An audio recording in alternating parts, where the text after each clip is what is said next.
The beauty shop of every woman can be analyzed as a side of immunogenic gender, class, sexuality, race, and simultaneously.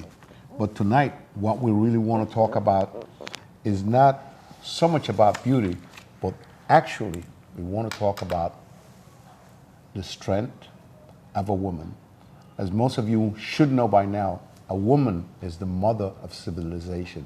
As such, tonight on the Queen's Grapevine, we're going to spend some time talking about the strength, the power of the Dominican woman, who has been a hardworking person right here in the tri-state area, and those back home. We're going to talk a little bit about the first generation of Dominican women that came here, and the second generation. Again, while beauty is very important and they're extremely pretty, I want to talk about factual things and accomplishment.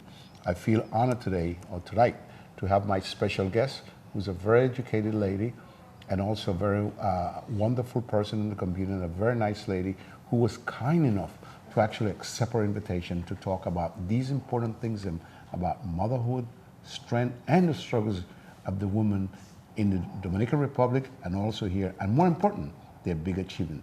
I'm talking about my special guest, Francesca Peña. Welcome to our program. Thank you so much. Thank you once again. It's good to have you. We had the opportunity to work with Nestor, and he told us so many beautiful things about you. And the truth of the matter, everything that he told us, he was right. And so we want to take the opportunity a little bit tonight to talk about these accomplishments. How strong would you say is the Dominican woman? Well, first of all, it's such a great honor to be able to speak about the Dominican women. I think we are very strong. We are strong because we are very passionate women. We are creative. We are driven. We're non-stop. We want the best. If they tell us it's over there, we run to get it. But we have that commitment and that passion, that so many things.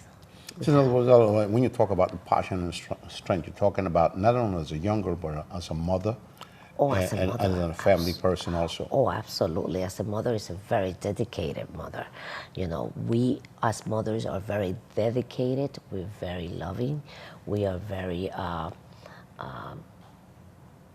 passionate again, and we want the very best for our children. Mm-hmm. What position would you say the Dominican women hold in society here in America today? Well,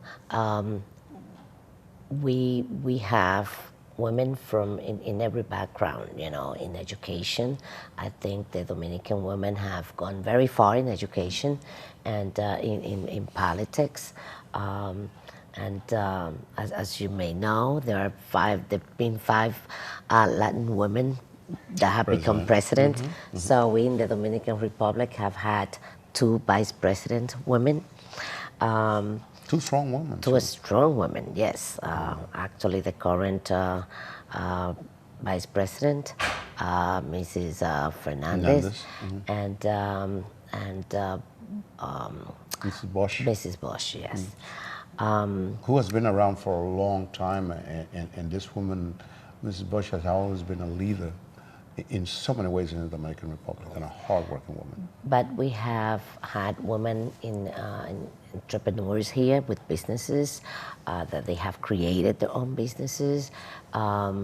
We have lawyers, we have, doctors, absolutely. In education, we have from teachers to school principal, administration, superintendents, vice chancellor.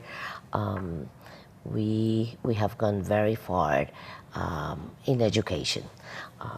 And again, I attribute that to the commitment that we have to better ourselves. And when we better ourselves, we always thinking about our kids. Mm-hmm. We do it for our kids. So it's important to note that otherwise than the beauty the Dominican women bring, because we've seen them in various modeling clothes, modeling makeup, and also in all these world presentation. So the beauty of the woman is also very important because men like that, but more importantly, you talked about all these other attributes that they bring. Well, absolutely, and are the values, that we try to keep the values that were given to us by our mothers and by our ancestors, our grandparents, etc. And passing on these values to our own children. And you can see that like in almost every Dominican home, where the children are very still respectful to their parents And and they should. grandparents, and absolutely, and the mother, it's like usually the strong one in the house, and but nowadays the Dominican mothers are also very cognizant of the importance of education. So it does not matter how much they have to work. If they work during the day, and they go to school at night or on weekends, to prepare themselves, to be an example for their own children, or to have a better life, or to be able to give their children a better life, as they say. I'm the director of a graduate program in education here in the city, and I will say that 90% of the students attending are women. Wow. Okay? Wow. Okay. And Okay. And it is wonderful to see how these women work during the day, okay, and they come to school at night, and and they are so involved and they're so passionate about what they're doing, and they all doing that, to better their lives and the life of their children. Obviously, that's extremely important because you just mentioned a couple of things that are essential in life. You talked about the motherhood of them. You talk about their commitment to their children, like every good mother should. And that goes without saying. Most of Dominican women that I have known, whether they're married or not, their full commitment to their children and their role of respect in bringing up the children. Absolutely. And those are very important deeds in life today. Well, absolutely. And you see also that the Dominican women, we also try to pass on the values and the rituals that we have back home, the church on Sundays, and the religious classes, or the sports Very for our important, children, very important. and the gathering of the families on weekends or on On a Sunday holidays. for dinner. Oh, absolutely. That's very important to us. Well, you know where that's manifested when we talk about that. Most of these women that live right here in the Tri-Area area have their mother back home in the Dominican Republic, and they continue on a weekly or every 15 days to send money back home for their mommy, and that's that's humongous. Absolutely. That's Oh, a very big absolutely. plus, no question about it. They couldn't sit on the table, if they haven't sent A little token home, a little, something like that. yes. How important, a double question, how important the role of women in the DR was in the first generation, and how important their role is here in America? And if it's, their role, has it changed since they migrated to the United States? Well, absolutely. Because remember, before the women, they didn't have the need to work if they're back home. They were live dependent on their husband. dependent of their husbands or the family or the land or whatever they worked on.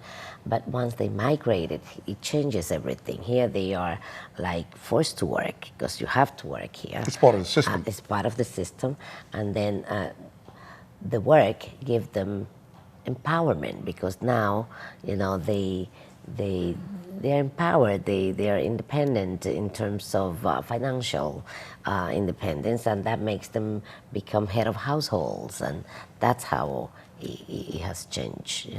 So that must have been a very large challenge for them. Coming from an Hispanic country, which every Latino country, the man had the final say. Most women did not work in their first gender. And in today's environment, even in the Dominican Republic, a lot of women are professionals. They're doctors, they're lawyers, they're physicists. And so all those things have changed. That must have been a master challenge to them, especially those that migrated here. Well, absolutely. The first people that migrated, first women that migrated to the United States was very difficult for them, and remember back then they couldn't even go to school because they were studying, and then they were having their families, and that's why. And back then, they had, even now, they still have if they need to have more than one job, they will do that in order to support their family, you know. And I want to add one more to it, which is extremely important. The first migration of Dominican in the previous ancestor, most of the women came. And she sent back, not only for kids, but for her husband. So that tells you the role of family and love that these women brought. They never forgot their family back home, and they brought everybody. Oh, absolutely not. You cannot forget not only your mother, but your grandparents as well, and all aunts, and you know. No question about it. When we continue in the Queen's Grapevine, we will continue talking about the power, the strength of the Dominican woman, despite any struggle she might have experienced here in America. So we'll be right back on the Queen's Grapevine. Dominicano soy, de mis raíces yo no voy a olvidarme. Soy de una loma y lo llevo en la sangre. Montecristeño por la gracia de Dios, dominicano soy. De mis raíces yo no voy a olvidarme. Soy de una raza tan humilde y tan grande que de sus penas hacen rayos de sol.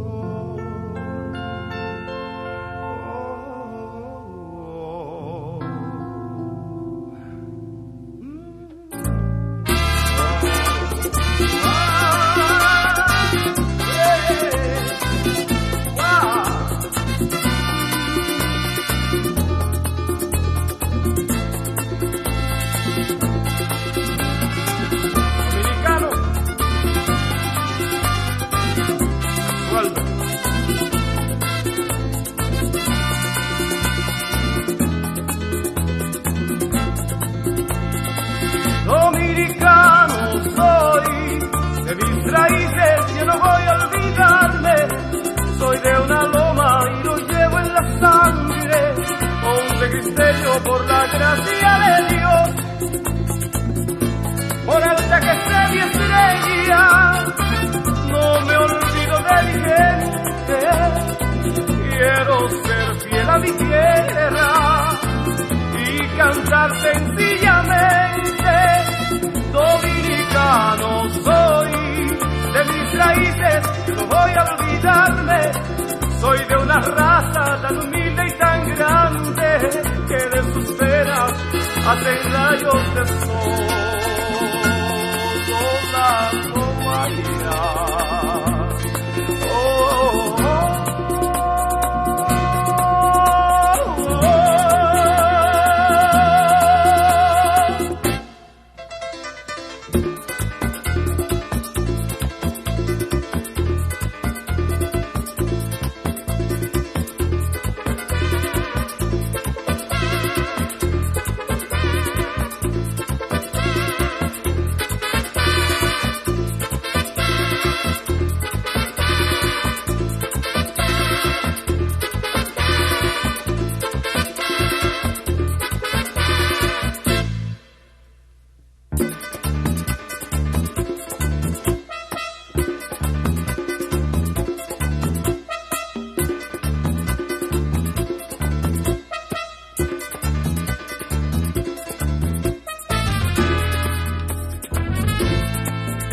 And we're back here in the Queen's Grapevine talking about the progress, the strength, the struggle of, uh, of Latinos in general, Latino women, more importantly, the Dominican woman who has carved a very strong position here in America after they're entered in the workforce. Most of them are doctors, lawyers.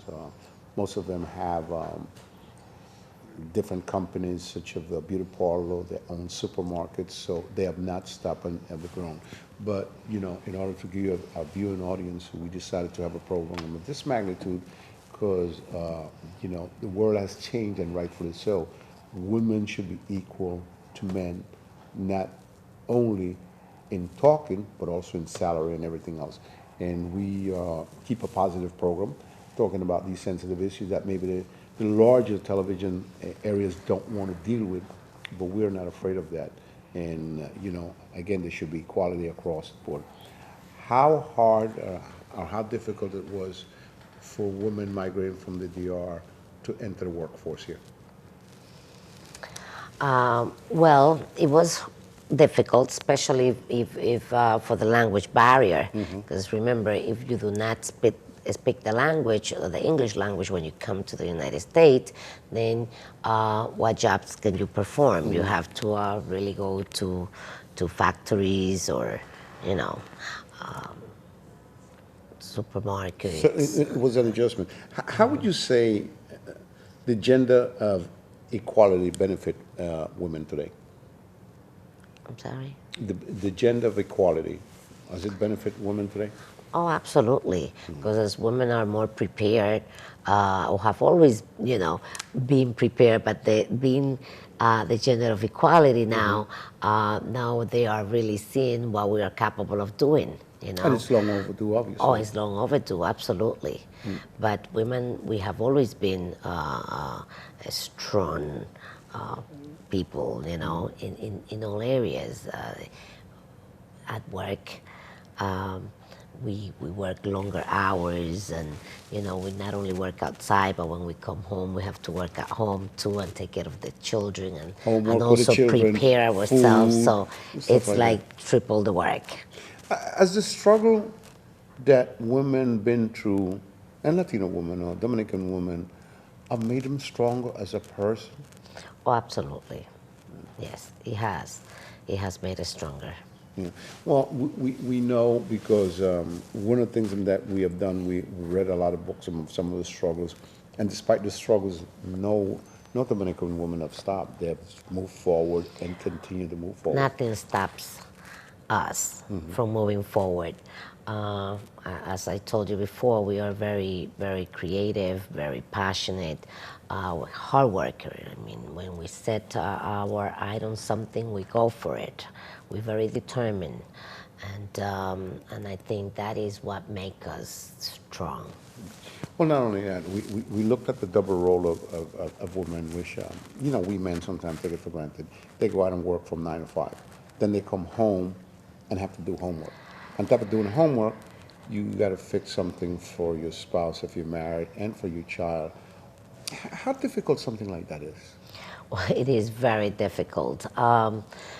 It requires organization, and it requires time management, and it requires discipline, it requires patience, it requires love.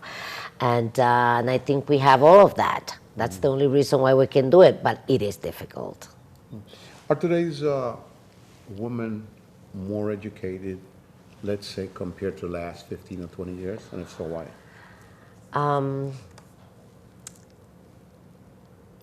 Yes, I will say women today, yes, but we have had the opportunity to have higher studies, you know, of education. Many of us have graduated from college and have master's degrees and doctor's degrees.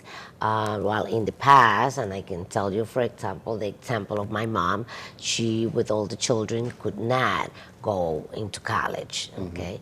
So in terms of that, yes. Today, the women today have prepared themselves academically.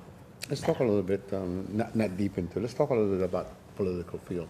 Is the political field fair in terms of women penetrating the political field, or you think there should be more women in the political field? because we know that quite a few Dominican women them have done well in the political field, and rightfully so. They're very smart, they're very intelligent, and they have the education. But you think the political field is square? No, it's not square. Absolutely not. And I think the Dominican women could be in better places, you know, politically speaking. Still a lot to do there because the mindset out there still, when there is a woman running against a man, you know, and the woman loses, you know, the chances of that woman to win are less when they're running against a man. So I think our society needs to be more educated about that. But we have. But we're not square. But we have kicked down quite a few doors. Wouldn't you say, women? Oh, have kicked down quite a absolutely, few yes, doors? absolutely. But there should be a lot more. Because women have the capacity and we're very smart and we're bright and we're determined and we're strong. So I definitely think that there should be more women involved in politics. What would it take for that to be accomplished? Because I think now we know Mrs. Clinton is running for president, so I would like to think, and maybe I'm a little innocent, that the door might have opened up a little bit more for women. Yes. But there should be more. Then. But it should be more, absolutely, absolutely. Hopefully, if Clinton goes into power, let's see. It should open doors. It should be more opportunities out there for women. But what will it take? It will not only take a woman to be president of the United States for us to have more opportunities here, but it will take more commitment from our own people too, you know, and belief, and from the society and the belief system, you know, and the support and education to actually see that the woman can do the work. It can and will. It can and it will, yes. Well, let's start with you. You have a very powerful background. You have, I think, if I remember so right, either 2 or 3 masters. When you were coming up, going to school, obviously your mother must have been your hero because she pushed you and you got a great education. But more important, otherwise then, what did you experience going through the facet of the process of your education? And then when you made it, how difficult it was to kick down some of the doors and to get to where you are, even though you were well-deserved because you had the education and the knowledge? It was very difficult, but I was determined to do it. And I had the support and the creativity of my mother. And I also happened to have great mentors and great teachers who also pushed me and gave me an opportunity to go to college, to visit different colleges back then, opportunity to travel, an opportunity to go to conferences, opportunity to get exposure. To get exposure, yes, exactly. But I was determined to do it, and I had a very high level of determination. But it was difficult. I'm sure it was. While you were going through those type of process, otherwise than mentor, were there any series of women that you looked up to as a young child studying and you says, you know, one day I'm going to get to be like that person, or your mentors were the A person that got you from A to B to C? Well, yes, my God, I was very lucky, as I told you, that to have some great women in my life that inspired me to not stop. Okay, and of course, the number one woman in my life was my mother, and I happened to have great teachers also that inspired me to not stop because they believed in me. Yes, they believed and they had the expectations. So I was lucky in that aspect. That's good to know. Well, we talk about all kind of things, and we talk a little bit about beauty. We talk about a certain amount of struggle.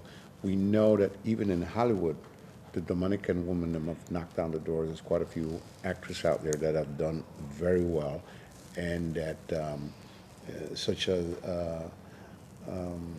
I think her name is Soy Saldaña. Sonia Saldaña, who is paid very well and deserving. So, as a teacher, what do you think is the impression of the youngsters about her, in general, with the Dominican woman and penetrating Hollywood?